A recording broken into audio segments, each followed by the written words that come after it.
নমস্কার, সাবনাভিক নিউজ নেটওয়ার্কে স্বাগত। সাবনি নিউজের পর্দায় রয়েছে আমি পিয়ালি। গঙ্গাসাগরে পুণ্য করতে গেছেন ঠিকই, তবে সেখানেও থামেননি। রাজনৈতিক কোন দলে জড়ালেন বিজেপি তৃণমূল দুই দলের হেভিওয়েট নেতা।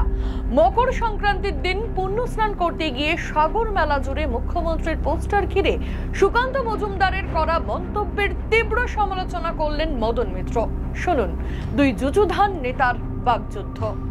গোটা রাস্তা এলেন, আপনি দেখেছেন ভারতবর্ষের প্রধানমন্ত্রী একটাও ছবি, সারাক্ষণ একজনেরই মুখ জলজল করছে।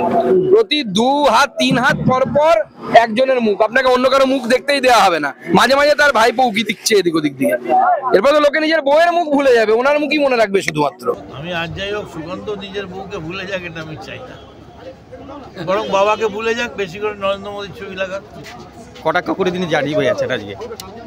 এইসব জালি নেতা এই বেশি দূর এগিয়ে যাবে না, এগোবে না, পড়ে যাবে।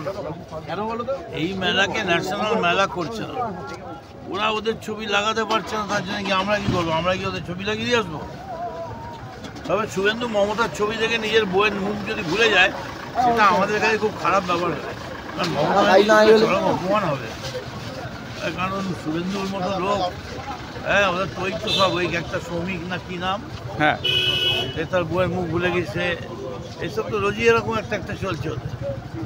ওদের আরও নাম আমি বলতে পারছি না, অস্বতা আছে বলে। পার্টিটা নেই, পার্টিটা শেষ। শ্যামল পাল, সাবনাভিক নিউজ, গঙ্গাসাগর।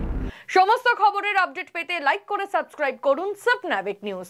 সেই সঙ্গে বেল বাটন প্রেস করতে ভুলবেন না। আপনাদের একটা সাবস্ক্রিপশন আমাদের জন্য অত্যন্ত মূল্যবান। একই সঙ্গে ফলো করুন আমাদের হোয়াটসঅ্যাপ চ্যানেলটিও। জয় হিন্দ।